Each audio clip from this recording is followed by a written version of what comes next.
Thank you very much. I would like to say thank you to Andrew and to the whole team here at Village Books for hosting today, and very much thank you to all of you for coming out today and joining me. I'm going to be reading 3 small, short little sections from the book, hopefully to give you a feel of what the book's about and to give you a feel for the characters. And then hopefully, if you guys have any questions, I'm happy to answer them. There are 4 main characters in the book. The main one is Echidna. She is an ancient Titan, one of the first Titans. She is imprisoned in Tartarus. Tartarus is the prison of the gods, and from once you are imprisoned there is no escape. The other 3 are Annalise and Adrian. They are 48 years old, live in Seattle and Bainbridge Island. They're twins. They are unaware that they are descended from Greek gods.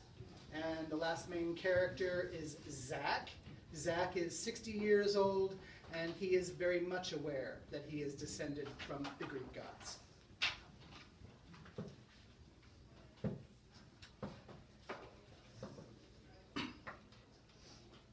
Far beneath the earth's surface, she lay entombed. Below rotting corpses and stifled mantles were miles of compacted mountains leading down to the darkest reaches. Beyond deep layers of fire and lava lay the remnants to the kingdom of the dead. 4 rivers flowed at its dark center. Phlegethon, the river of fire, marked the extreme limits, forming the barrier of the confinement. The Acheron's calm waters of rebirth dissected the underworld, providing passage from one end to the other. Those drinking from the waters of the Coxtus ended their sorrowful wailing as the dark waters stole their voices and provided a comforting numbness. At the farthest edge, closest to the upper realms, the great river Styx flowed swiftly, carrying away the damned and the forsaken and forming a natural boundary between the living and the dead. Echidna's eyes snapped open, no longer detecting the difference between sight and the surrounding darkness. The hollow eyes were sunk deeply in their sockets, and the leathery skin hung gauntly to her skull. Her amber pupils were vertical and shifted with precision to scan for movement in the eternal dark. She had learned to rely more on instinct than sight during her vast imprisonment. The forked tongue flickered, tracing her cracked, gristly lips, trying to detect something other than the cold staleness around her or the subtle breathings of the earth. Echidna stretched her arms with a heavy yawn. Her human torso was naked, but she had become accustomed to the prison's chill long ago. Leaning forward, she slithered from her nest, constructed of the found debris, excrement, and the discarded flesh and bones of the creatures that somehow came her way. Her movements were slow due to the subterranean temperatures, and since the prison's cavern door was sealed with powerful magic, the temperature never changed. A collar weighed heavily around her neck, causing the calluses and chafing the skin. A chain forged by the smith god himself, connecting the collar to a deeply embedded anchored hook in the wall. Her futile screams had ceased centuries ago, as only a mocking silence answered, and she had not bothered with using her voice because of it. She was left here, imprisoned and forgotten. She pulled the plastered strings of knotted hair from her face. Her tongue flickered out to sense any water droplets trickling down the cavern sides. She detected something else in the darkness, and her body went still. It was in the dark stillness that Echidna noticed a subtle difference in the air. A new smell emerged among the floating dust and debris. It was a crisp chill from the outside world, and she inhaled it deeply, feeling it scratching the inside of her nostrils. She greedily took another breath. There was something else. A whispering sound slushed through her prison. It was the unmistakable, fatal gasp and hiss of expiration of Mother Gaia, the last of the great gods and her infinite jailer. It exhaled her last breath, and with a low death rattle, was no more. Echidna let the idea wash over her. She was free for the first time in over 3,000 years. The thought made her cracked lips spread over jagged teeth into something resembling a smile. Gaia, the mother of the gods, was dead, and she, Echidna, mother of all monsters, was alive and free to seek revenge. At this point, Echidna manages to get through the underworld as she manages to escape, coming through a magical portal, coming back to the modern Pacific Northwest. She has already found Adrian and Annalise, unaware that they know who their heritage is, and she has traced them down to a gallery on Bainbridge Island, and they're at the opening of the gallery, and she is hunting them down. The room came back into focus. Her disguise as Camille worked well. She turned to see Adrian standing before her. He was the exact replica of his twin sister. The same dark hair crowned the olive skin, the same rich eyes stared back with the same impish twinkle. It was the halo glimmering around him, the red glowing lights that caused her golden eyes to deliciously narrow and her jaw to hang slack. The lights were stronger than they were around him yesterday. They were even stronger than the lights around his sister. Time was against Echidna now. It wouldn't be long before either of the Greek twins grew aware of their powers. "Would you like a glass of champagne?" the waiter asked. "No, thank you," Camille said in her disguise. Adrian smiled and started forward.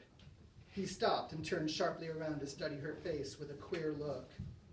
"Is everything all right?" Camille purred. "Yeah," he replied. "It's good." Echidna watched him push his way through the crowd before disappearing within its center. Her mouth watered with hunger, and her stomach ached with the pains it brought. She could smell his scent lingering in his path and took a step to follow. The sound of a glass tinkling rippled through the crowd, bringing conversation to a halt. As a single unit, the audience turned to face the small dais by the wall. "Excuse me," Annalise said. "Thank you for coming tonight. My name is Annalise Petrakis, and welcome to my gallery." She paused for light applause. Tonight's exhibit focuses on local artists from around the Puget Sound area, and the sound of her voice faded in Camille's ears. She watched as Annalise introduced the artist. "Dark-eyed owl," Echidna whispered. "Beautiful bird with olive feathers. Your brown eyes shall find what I have lost." Camille's lips silently moved, saying the ancient language. Her eyes remained focused on Annalise, and her hand crept slowly to her chest. The nimble fingers fished an apple pendant from between her cleavage. She tightly wrapped her fist around the golden charm. "Fruit of discordia," Echidna cast her spell. The pendant started to burn in her hand. "Sister to strife and chaos, I call to you. Cloud her mind with fog, let her become lost in the mist, and let mine be the voice of reason to lead her free." The pendant seared in her hand. She welcomed the pain. It cooled just as quickly, and Camille tugged it from the chain. It snapped free easily. "Look at me," Camille whispered. She would have to lure Annalise away from the crowd. Annalise glanced up. Their eyes met briefly, and color flushed her cheeks as she smiled, continuing the conversation with those around her. "Go." Camille whispered the command to her hand. The apple fell off the edge of Camille's extended palm. It rolled across the floor, swerving to avoid being stepped on by the other guests. The pendant tripped its way across the floor until bouncing against Annalise's shoe. She looked down and bent down to retrieve the tiny golden fruit. She stood examining the pendant in her hand. Annalise looked around. before one of the women at her table pulled her attention away. She absently put the pendant into her pocket and patted the pocket. The longer it stayed with her, the stronger the curse would become. There was nothing to do but let the spell take hold. The last section is going to introduce Adrian, Annalise's twin brother, and Zach. They are waiters at this event, and it is after the event, and Annalise has disappeared. "Where's Annalise?" Zach asked. "Don't know," Adrian said. "If you need a ride back to her place, I can give you a lift." "I don't think that's a good idea," Adrian replied. "Besides, I can see Annalise's car." The car was parked in the far dark corner of the parking lot by the wooden fence. Adrian saw someone standing, talking to his sister. His blood began to race. "You just don't know when to quit, do you, Zach? What's your problem now?" "Can't stop with those damn lights, can you?" Adrian said. "They're all over her car. I hope you enjoyed your joke." Adrian pointed out to the corner of the lot. Zach looked in the direction, and all color ran from his complexion. "Stay back," Zach commanded. "No matter what you do, don't get involved. You're not ready." "Ready for what?" Adrian's eyes grew wide with shock. He saw Annalise turn around, and something tall and monstrous stepped from the shadows. The body of a dragon with a human female torso stood there, swaying like a serpent. He watched as it took his sister by the throat. "Get the hell away from my sister," he screamed. "Adrian, wait!" It was too late. Adrian had leapt off the porch. He ran off, running across the parking lot. As if in slow motion, Adrian watched the monster sink its teeth into his sister's neck. The monster pulled her bloody mouth away from Annalise's flesh. The creature saw him running towards her and threw the body to the pavement. It coiled back on the monstrous body, arms extended, and her spiked tail vibrating with anticipation. Adrian charged forward. As he got closer, the creature grew in height. Adrian felt a blast of heat rush by his head. A glowing rod of fire hit the pavement by the creature's feet and exploded. Sparks flew. A second burning arrow flew past and hit the creature's scale-covered body. Adrian looked back over his shoulder to see Zach, his head lowered and a storm blazing in the shadow covering his blue eyes. His hands were by his sides, with the orange-red flames glowing around them. Both feet were firmly planted. Zach raised his arms, launching another firebolt. The monster coiled on its haunches. The tail swung out from behind, batting the bolt away. The fire collided with the parking lot fence, ripping a hole through the wood. The beast raised its head and opened its mouth, screeching. Adrian and Zach stopped, covering their ears. The monster darted through the fence and disappeared into the alley. Zach ran ahead, jumping through the fence in pursuit of the monster. Adrian ran straight to Annalise, unconscious on the pavement. She was bleeding from several places. He ripped the shirt off his body and pressed it to the wounds, desperately searching for a pulse. Thank you.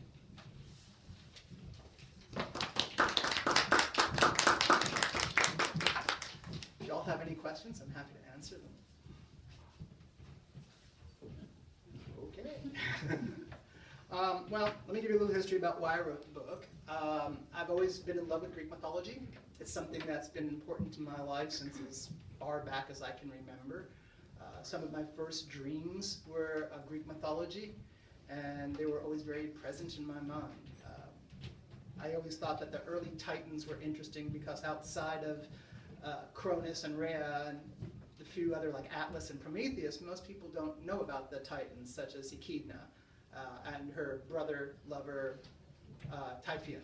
People don't really know those were the first children of Mother Earth. And then the other Titans came into place, which of course gave birth to the Olympians and the whole Titanomachy battle between them.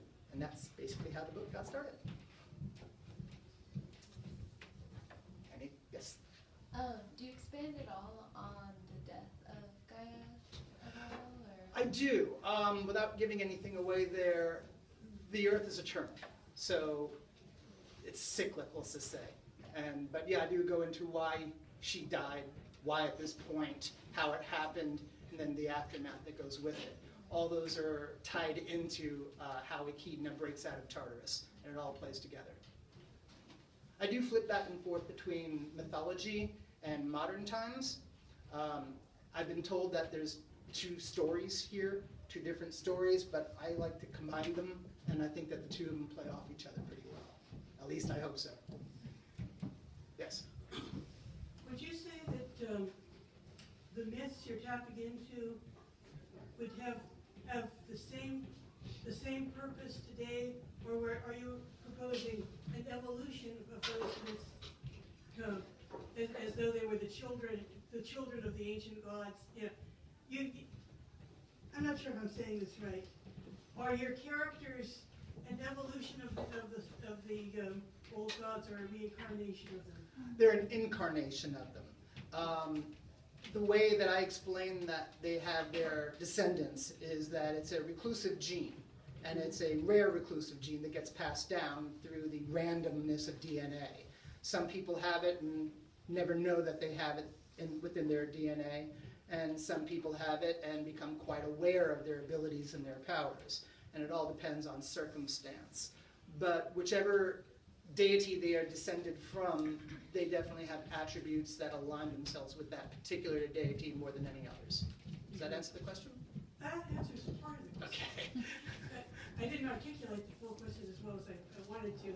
The full question is, are you presenting through these characters an evolution of the myth that serves the needs of this time, or are you proposing that the needs of that time are re-expressed in this time? Do you see what the difference? Yeah, I'm just not sure it's applicable to the story. It's not that I don't retell the legends and the myths in order to tell a story or to tell a legend or a moral like a lot of the original myths were written. Is that kind of where you're going? All the legends all the mythologies that I talk about in the book in the ancient times are legend myths that have been handed down through generations and are expanded upon a little bit from different sources. Like I go into the formation of the underworld that Hecate designed, because she was the original goddess of the underworld before Hades took over. And while there's no definition of how the underworld was created, especially not attributed to Hecate or Hecate, I invented parts of that while still holding true to what Homer gave as an outline. Does that answer? I just want to make sure I'm getting your question. Okay. Do you think the archetypes of then and the archetypes of now are the same, or have they changed over the thousands of years? Well, I definitely think the archetypes today are still based on the ones from the ancient days. I mean, within the gay community, for example, I can say that there's the Apollo figure, which is the gay athlete, and I think that there's a lot of men that I've met who have fallen into that category. I think that in other terms, Zeus was quite prolific with his seed, and I think that some of the characters have those attributes of that kind of thing. The archetypes still, I try to stay true to the archetypes, but they are definitely expanded upon and liberties have been taken. But I try to stay true to them. Like an oak tree growing bigger but still being the same oak tree. Correct. Okay. Correct. Okay, now I feel answered. Okay, good. Sorry. Anybody else have any questions?